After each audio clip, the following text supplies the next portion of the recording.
It's how you get, how you fund that levy limit is what changed.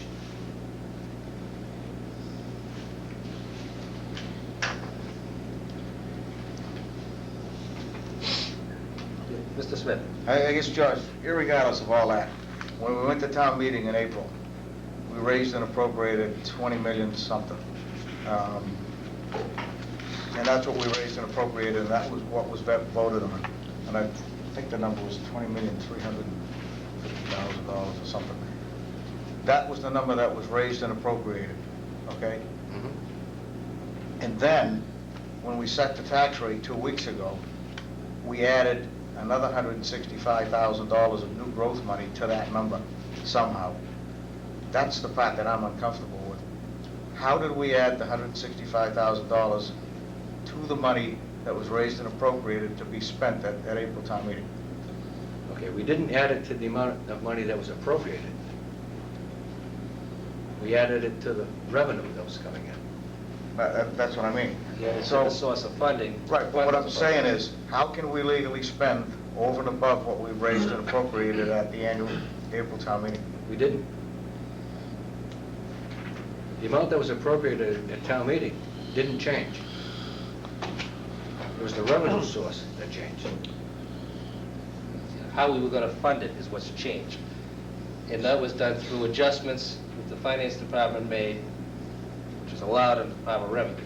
And again, I guess the only point that I had made to the town administrator earlier was, and again, we can talk about the timing issue here, is that if we were in this situation, the board should have been informed sooner. Finance committee would have been informed sooner. Somebody had to know. Yeah. I guess what bothers me is, all year long I kept asking about new growth revenues and where are we going to hit our target, and our target was always $450,000. All of a sudden, we went right to zero, we sailed right by the 450, so we came up with an extra $165,000. Where did it come from? Because the new growth revenue was underestimated. You know, we had taken a look at the history, what was happening, you know, on the ground, and made our best guess. I mean, and that's what estimates are, they're a guess. And we missed the mark, fortunately. You know, fortunately we missed the mark, and we had the revenue to do it. Otherwise, we would have been in a deficit situation and unable to cover the appropriations and would have overspent. That's correct. Now, we would have had to go back to town meeting, have another special town meeting, and go back and adjust the budgets. Well, this is where I was uncomfortable with the interim reval. Because what happened on that interim reval, they increased valuations on real estate property by roughly 7%, somewhere in that neighborhood. I know my taxes went up $680 or something, and I know everybody I talked to, their taxes went up. And what bothered me about the interim reval, with a total reval coming next year, is that the $95 million in additional valuation that encompassed the whole town between business and real estate properties. Out of that $95 million increase, the biggest portion of it was placed on residential properties, and the least amount of it went on businesses.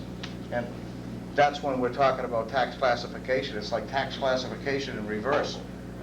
We hammered the people with residential properties, and we left business off. If we had left things alone and didn't go for a reval, we would have collected the exact same amount of revenue.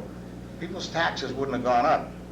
The business properties would have paid a little bit more, like they would have done if we hadn't touched the thing with the reval, and everybody would have been a little bit happier.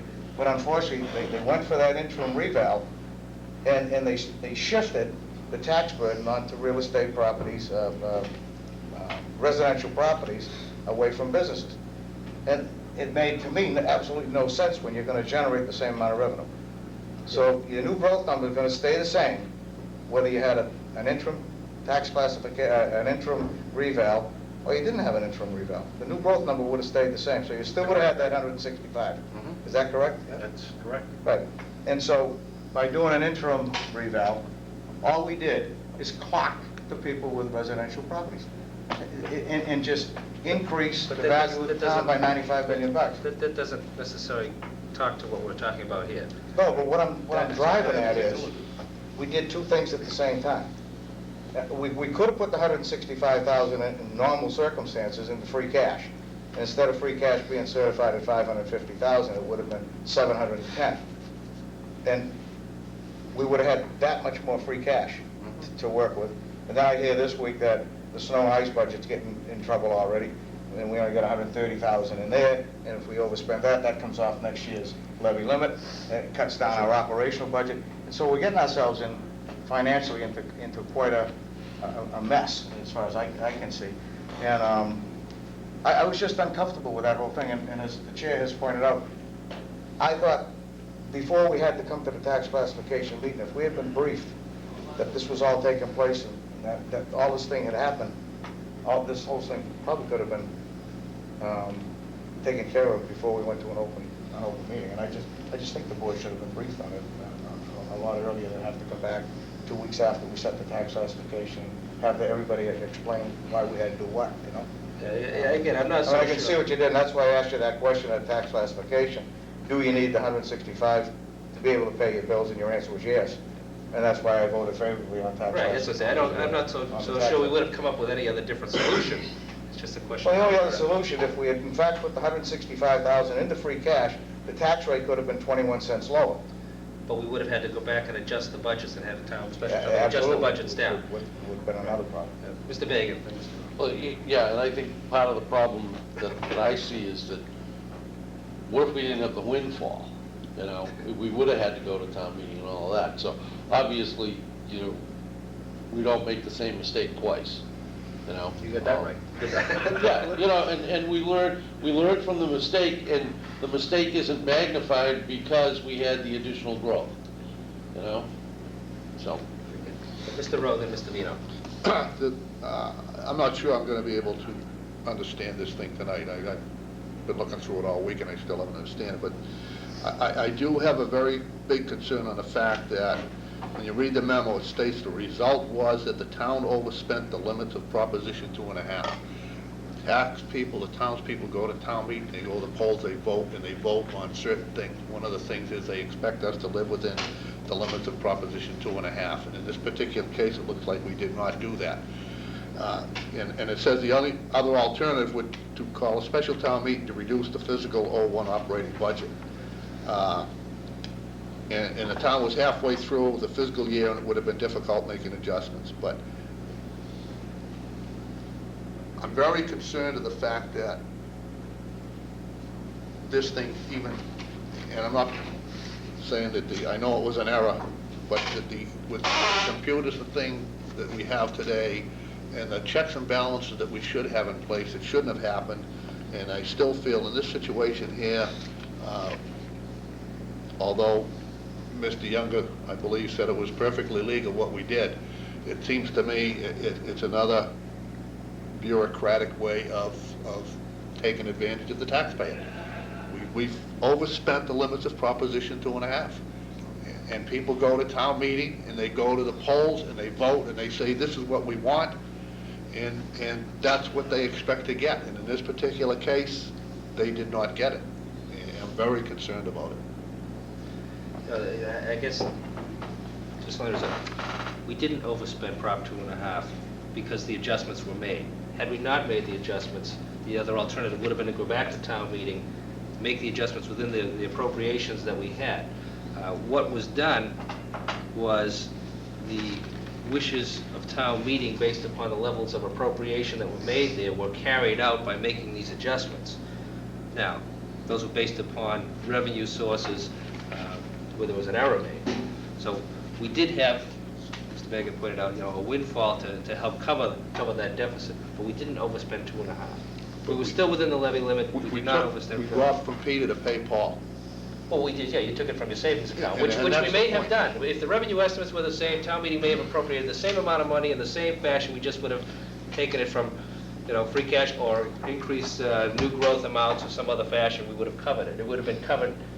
Well, then this the memo was appropriate- not correct then either. This is what we pointed out. What it Yes. should have said, with the result would be that we would have overspent Prop 2.5 if the adjustments weren't made,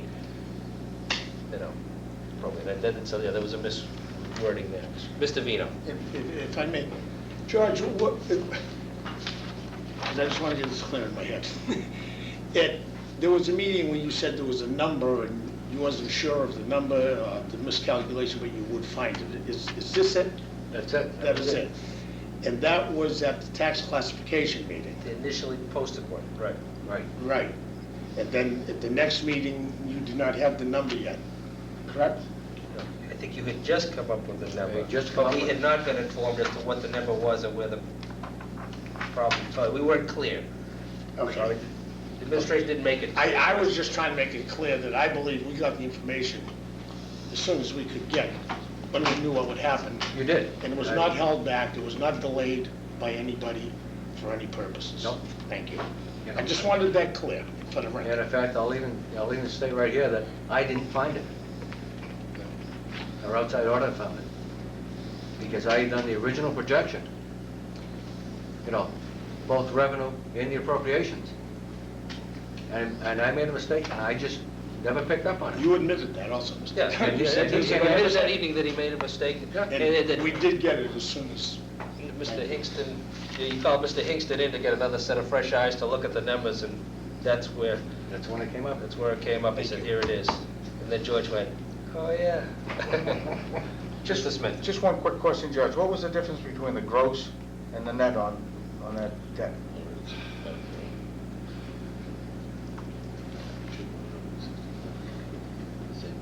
Sorry, Mr. Smith, I don't have the number in front of me, but I'm going to say it's in the magnitude of $400,000. How much?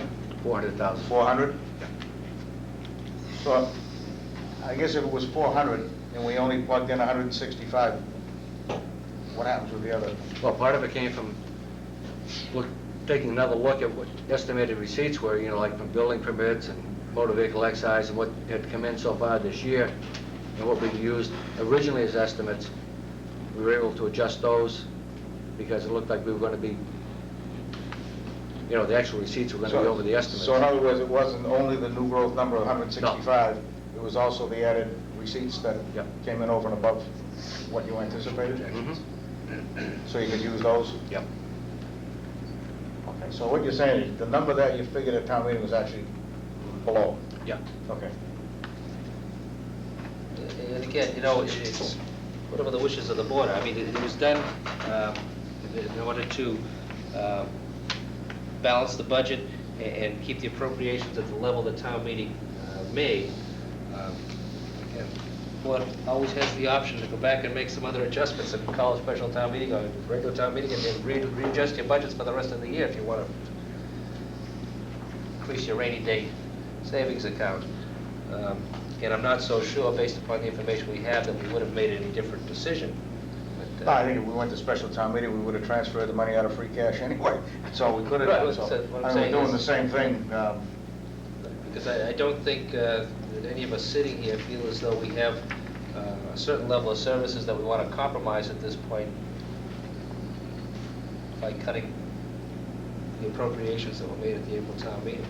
At least that's my feeling at this point. No, the reason I raised, I guess you such a stink about it, that's what you want to call it, is because I felt if we could have kept the new growth money from being plugged into the tax levy limit, we could have kept the tax rate down another 21 cents. That's why I don't like to spend all the new growth money, and I don't like using new growth money for the operational budget. It should be used for single items, one-time dealings, because each time we take $500,000 in new growth money and put it in there in the operational budget, it's there forever. And we all know new growth is going to stop, new growth revenue is going to stop shortly. And how do we pay that bill off? There's no way to pay it off without more new growth revenue, so that's the reason I hammer on that every week, every year, George. I hope you appreciate it. I can't agree with you anymore. I mean, you can't believe how surprised I was when I Well, I know when I walked in going your through that office and you recap were sheet and scratching saying your new head. growth is so much over what we estimated, and we're over the limit. I mean, I just, didn't make any sense to me. All right, so any other questions or comments? Again, we got the memo. I appreciate the memo. George offered to come in and explain it to us. Appreciate that. Further discussion on that? No? No.